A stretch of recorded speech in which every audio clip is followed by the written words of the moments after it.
खोटं वाटेल, पण जगाच्या इतिहासात इस्रायल हा एकमेव देश आहे ज्याने अमेरिकन सैनिकांवर हल्ला केला होता आणि अमेरिका शांत राहिली, काहीही प्रत्युत्तर दिलं नाही।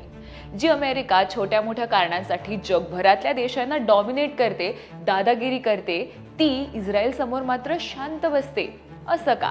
8 जून 1967 रोजी USS लिबर्टी ही अमेरिकन गुप्तचर नौका सिनाई द्वीपकल्पाच्या उत्तर किनाऱ्यापासून 25.5 नॉटिकल मैल अंतरावर आंतरराष्ट्रीय समुद्रात होती। 8 जून 1967 दुपारी 3:05 इस्रायली हवाई दलाच्या मिराज फायटर जेट्सनी USS लिबर्टीवर हल्ला चढवला।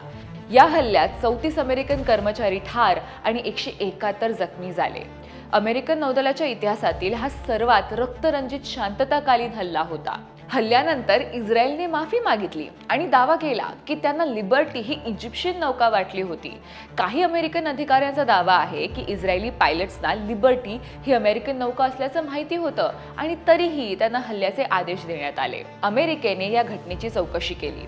नेव्ही कोर्ट ऑफ इन्क्वायरीने असं निष्कर्ष काढला की हा हल्ला चुकून झाला। मात्र बऱ्याच जणांचं म्हणणं आहे की अमेरिकन कर्मचाऱ्यांना गप्प राहण्याचेच आदेश होते। पूर्ण व्हिडिओ बघण्यासाठी HBT मराठीच्या YouTube चॅनेलला नक्की व्हिजिट करा।